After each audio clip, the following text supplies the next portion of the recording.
네, 여러분 안녕하세요. 마저강TV입니다. 오늘의 정치 논평 시작하겠습니다. 첫 번째 기사부터 보겠습니다. 이낙연 방탕정당 변질, 탈당, 친명 정치적 반란이다. 24년 동안 몸담았던 민주당을 벗어나 새로운 위치에서 새로운 방식으로 대한민국에 봉사하는 새로운 길에 나서기로 했다.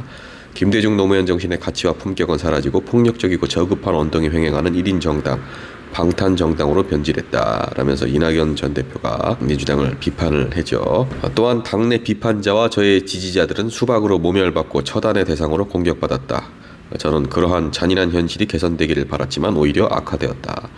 다당제를 실현하고 분권형 대통령제를 도입했으면 한다. 민주당 혁신을 위해 노력했던 의원 모임 원칙과 상식과 협력하겠다. 오늘 오전 민주당 의원 129명은 탈당을 만료하는 성명을 내기도 했지만 이낙연 전 대표를 돌려세우지는 못했습니다. 일부 의원들은 전직 당대표가 야권 분열을 야기하고 있다. 명분 없는 정치적 반란 행위라는 격앙된 반응을 보이기도 했다. 정계에서 은퇴하라 이런 비난도 나왔다라는 건데, 탈당을 하면서 동시에 신당 창당을 선언을 했어요. 원칙과 상식 4분 중에 3분은 탈당을 하셨고 한 분 윤영찬 의원은 남았죠. 남은 것을 사실 저는 긍정적으로 생각을 하진 않습니다. 여러 가지 추측이 있는데 그중에서 좀 유력한 것은 하위 20% 현역 의원들 그 평가를 하는 시스템에서 윤영찬 의원 본인의 이름이 좀 빠졌기 때문에 이렇게 갑자기 선회를 한 것이 아니냐. 그리고 현근택 변호사 성희롱 관련 보도가 나오자 본인이 이제 경선에서 유리할 수 있기 때문에, 즉 배지 욕심 때문에 민주당에 잔류를 한 것이 아니냐라는 것이 좀 지배적이죠. 물론 원칙과 상식 쪽에서는 그 보도, 현근택 변호사 성희롱 관련 보도가 나오기 전부터 민주당 잔류를 윤영찬 의원이 고민을 했었다라고 얘기는 하는데, 저는 아무래도 이제 한간에 좀 떠도는 그런 추측들이 더 설득력이 있다고 생각을 하고요. 이낙연 전 대표가 얘기한 것 중에 폭력적이고 저급한 언동이 횡행한다. 수박으로 모멸받고 처단의 대상으로 공격을 받았다.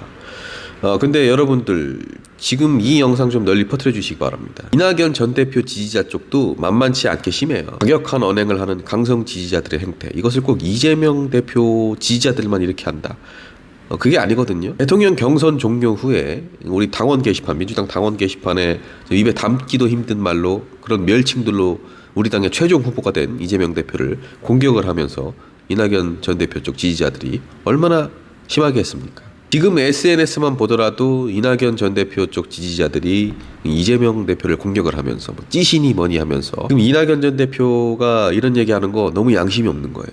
본인 지지자들도 생각을 해야 돼요. 이런 명분으로 탈당을 해서 신당을 창당한다? 제가 봤을 때는 이거는 명분 없습니다. 그리고 다당제 실현, 분권형 대통령제 도입, 이원 집정부제로 많이들 알고 계실 텐데, 즉 이제 대통령과 의회에서 선출한 총리, 그 내각이 이제 권력을 좀 분산을 하는 그런 형태죠. 세부적으로 들어가면은 대통령 외치만 담당하고, 총리가 내치를 담당하는, 대통령이 외치를 담당하는 것은 외교나 국방 이런 것들이 있겠죠. 아니면은 대통령과 총리가 번갈아 가면서 행정의 권한을 행사를 한다든지 이런 것들인데, 프랑스가 좀 대표적이죠. 이낙연 전 대표가 주장하는 분권형 대통령제, 구체적으로 어떤 형태인지는 잘 모르겠는데, 어쨌든 대통령은 지금처럼 직접 선거로 선출을 하는 거고 국민들이, 그리고 총리 같은 경우에는 의회에서 선출을 한다든지 아니면은 대통령이 일단 임명을 하고 의회의 동의를 받는다든지 이런 형태인 건데, 일종의 어떤 분업을 하는 거죠. 이 시스템은 의회 해산권도 갖고 있죠, 대통령이. 그래서 만약에 다음 대통령이 한동훈이 됐어요. 근데 어떻게 하다 보니까 여대 야서가 돼버렸다. 정말 위험해지는 겁니다. 행정부, 입법부 잘못하면 다 먹히는 겁니다. 근데 이런 상황에서 지금 굳이 갑자기 뜬금없이 이렇게 이원 집정부제를 주장을 한다? 설득력이 굉장히 떨어지고, 반대로 이게 여소야대라고 하더라도 국민이 직접 선출한 대통령의 권한이 상당히 약해질 수 있는 거, 의회에 의해 좌지우지 될 수 있고, 그리고 의회가 다당제로 간다고 하더라도 대통령이 무언가를 진행을 하려고 할 때 야합을 할 수가 있어요. 정치적인 이해관계가 맞아 떨어지면 충분히 그럴만하지 않겠습니까? 대통령이 무언가 할 수가 없어요. 어쨌든 이렇게 여러 가지 이것을 파고 들어가 보면은 장단점이 분명히 존재하는 그런 제도인데, 정부의 형태를 바꾸려면 결국에 개헌을 해야 되는데, 우리 국민들이 의회에 대한 불신이 이렇게 깊은데 어떻게 개헌을 하겠습니까? 지금 명분이 너무 약한 거예요. 뜬금없는 그냥 개헌 카드예요. 본인이 탈당을 하고 창당을 하는 거는 개헌하고는 관련이 없어요. 그리고 이게 국민의힘에서 예전에 이런 형태들, 뭐 의원 내각제 이런 거를 주장을 하기도 했었죠. 문재인 정부에서도 비슷하게 이런 주장을 좀 했었는데, 이게 정말 위험한 제도입니다. 대통령과 총리 간의 이 힘의 균형이 딱 맞아 떨어져야 돼. 그리고 정쟁이 최대한 발생을 좀 안 해야 되는데, 힘의 불균형이 생겨버리거나 정쟁이 계속해서 발생을 하면은 그 피해는 결국에 국민들이 보는 거예요. 그래서 제가 지금 이원 집정부제를 뭐 반대하고 찬성하고 그런 게 아니라 단점만 좀 말씀을 드렸던 건데, 이낙연 전 대표가 지금 탈당을 하면서, 민주당은 탈당을 하면서 하필 지금 이 시기에 주장을 하는 이 분권형 대통령제, 그게 설득력이 굉장히 떨어진다는 거죠. 신당을 창당을 하려는 것을 어떻게 해서든지 본인이 민주당을 배신한 게 아니라 나름의 가치와 소신을 갖고 김대중 노무현의 정신을 지키기 위해서 한 것이다, 이렇게 지금 여러 가지를 섞어가지고 버무려서 명분을 만들려고 하는 건데, 제가 봤을 때는 그냥 배신일 뿐입니다. 국민들에 대한 배신, 당원들에 대한 배신. 다음 기사, 한동훈, 친윤 이철규 공관위 합류해 지금 당이 이끄는 건 나다. 이기는 공천할 것이다. 한동훈 국민의힘 비상대책위원장, 친윤석열계 핵심인 이철규 의원이 공천관리위원으로 합류한 것을 두고 총선 공천에 윤심이 작용할 거라는 우려가 나오는 데 대해서 그건 아니다, 지금 당을 이끄는 건 나다라고 반박을 했습니다. 저와 공관위원장은 공정한 공천, 설득력 있는 공천, 이기는 공천을 할 것이다. 앞으로 그런 우려들은 기우였다고 생각하게 될 것이다. 인재영입위원장이기도 한 이철규 의원 인선 배경에 대해서는 공관위가 조성돼서 활동하는 기간이 생각보다 짧아서 기존에 당이 여러 달 동안 축적한 데이터를 활용할 수밖에 없다. 자료를 실질적으로 잘 활용하는 게 필요하다. 과거에도 인재영입위원장이 공관위원으로 선임된 사례가 있다. 윤심 논란에 대한 질문을 받고서는 당의 친윤 비윤이라는 게 없다. 더불어민주당이 아닌 우리 당에 유리한 결과물이 나오도록 하는 게 목표다. 왜 자꾸 그런 식으로 바라보는지 모르겠다. 내가 무슨 계파가 있느냐, 우리 당에 계파가 있느냐. 여당 의원이 대통령하고 반대가 되면 야당에 가지 뭐하러 여기에 있느냐. 그건 잘못된 프레임이다.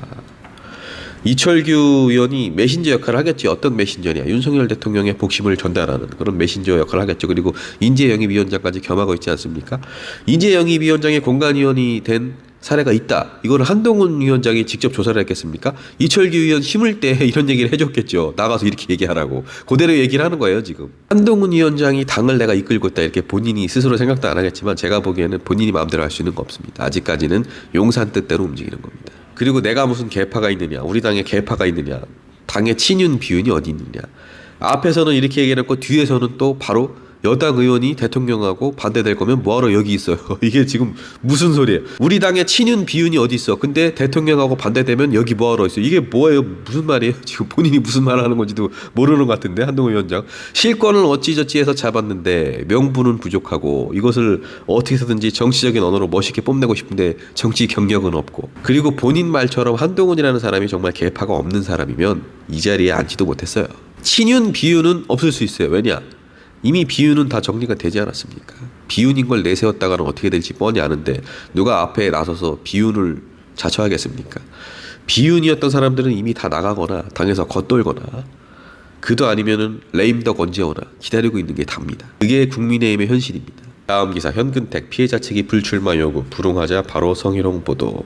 동료 정치인의 여성 비서에게 성희롱 발언을 했다는 의혹과 관련해서 민주당 윤리감찰단 조사를 받고 있는 현근택 민주연구원 부원장, 사건이 보도되기 전에 같은 지역구 경쟁자이자 피해자 측인 이석주 씨가 불출마를 요구를 했다라고 이제 진술을 했다라는 겁니다. 지난 8일 이석주 씨를 만난 자리에서 이 씨가 불출마를 요구했고 대답을 못하자 다음날 사건이 보도됐다. 이와 관련해서 이제 이석주 씨도 현근택 변호사에게 그런 요구를 전달한 건 사실이다라고 일부 언론에서 인정을 한 것으로 전해지고 있다는 겁니다.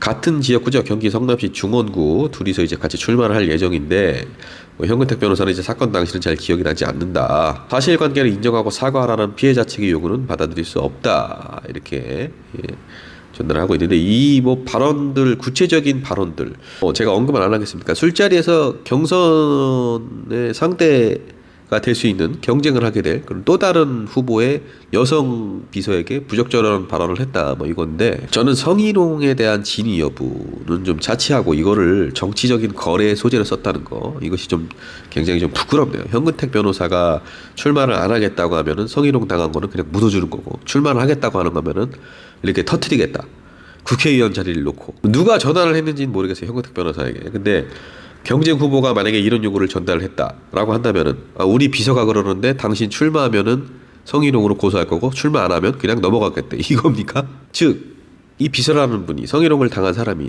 현근택 변호사 출마하면은 나는 안 참을 거고 출마 안 하면 내가 참을게요 이랬다는 건데 정말 성희롱을 당한 게 맞다면 뭐 그 진위 여부는 저는 몰라요. 맞다면은 국회의원 출마 여부를 갖고 이렇게 거래를 하려고 하지 마시고 그냥 고소를 하시면 돼요.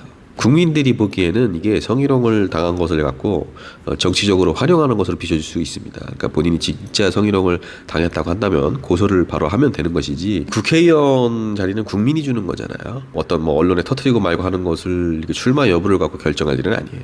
다음 기사입니다. 외교부 징용 피해자 추가 승소 확정에 3자 변제 방침 변함이 없다. 오늘 대법원에서 승소 확정 판결을 받은 일본제철 강제징용 피해자 제3자 변제 해법에 따라 배상금 지급을 추진을 하겠다. 임수석 외교부 대변인 판결 결과에 따라서 계속 이러한 지급을 한다는 방침에는 변함이 없다. 대법원 일부 고 김공수 씨의 유족이 일본제철을 상대로 낸 손해배상 청구 소송에서 원심의 원고 일부 승소 판결을 확정을 했죠. 판결에 따라서 일본제철은 유족에게 합계 1억 원과 지연 손해금을 지급을 해야 됩니다. 정부가 지난해 말부터 일본 기업을 상대로 추가로 대법원에서 손해배상 확정 판결을 받는 강제징용 피해자들이 나오니까 기존과 마찬가지로 제3자 변제법에 따라 배상금과 지연 이자를 지급하겠다는 방침을 밝혀온 거죠. 구체적인 기사는 이렇게 좀 읽어보시면 될 것 같은데 대법원에서 일본 기업이 배상을 하라고 피해자들의 손을 들어줬는데 우리 정부에서 그래도 우리 기업과 민간에서 모은 기금으로 대신 변제를 할 것이다. 이게 얼마나 어이가 없는 상황입니까? 대한민국 사법부에서는 일본 기업의 배상을 요구를 하고 있고 대한민국 행정부에서는 일본 기업 대신 우리 기업과 민간이 모은 돈으로 배상을 해주겠다고 하고 강제징용 피해 어르신들이나 그 유족들이 단순히 돈 때문에 이러는 게 아니잖아요. 책임 있는 기업 전범 기업들, 죄를 지은 기업들의 진정성 있는 사죄와 배상 그걸 원하시는 거 아닙니까? 일본 기업들은 조금도 반성을 안 하고 있어요. 하타치조선 공탁금 건 거 이것도 기사에 나오는데 강제 집행 안 당하려고 건 것뿐입니다. 피해자들에 대한 어떤 반성의 태도, 변제의 의미로 건 게 아니라는 겁니다. 역사 앞에 변제를 하기 위해서 자신들의 죄를 갚기 위해서 건 게 아니라 그저 강제 집행을 안 당하려고. 지금 돈도 모자랄 수 있다라고 지적을 받고 있죠. 포스코에서 40억 정도 출연을 했고 기부금도 많이 안 모였기 때문에 돈이 부족하다라는 건데 정부가 지금 그럴듯하게 얘기를 하고 있어요. 민간 차원의 자발적인 기여 등을 포함해서 앞으로 재단의 목적 사업과 관련된 가용 지원을 더욱 확충할 수 있도록 노력하고 있다. 이게 직접적으로 말하면 우리나라 기업들에게 기부를 더 받아내보겠다. 이거 아닙니까? 그리고 그 돈으로 우리가 일본 대신 일본 기업들 대신 배상을 해주겠다. 아니 대한민국 정부가 앞장서서 일본 전범 기업들에게 피해자들이 배상을 받을 수 있도록 사과를 받을 수 있도록 도와도 모자랄 판에 우리가 배상을 해줄 테니까 일본 기업은 건드리지 말라. 이 논리 지금의 대한민국 정부는 도대체 어느 나라 정부입니까? 자 여러분 오늘의 마재강TV 정치 논평은 여기까지입니다. 마재강TV 좋아요 구독 부탁드립니다.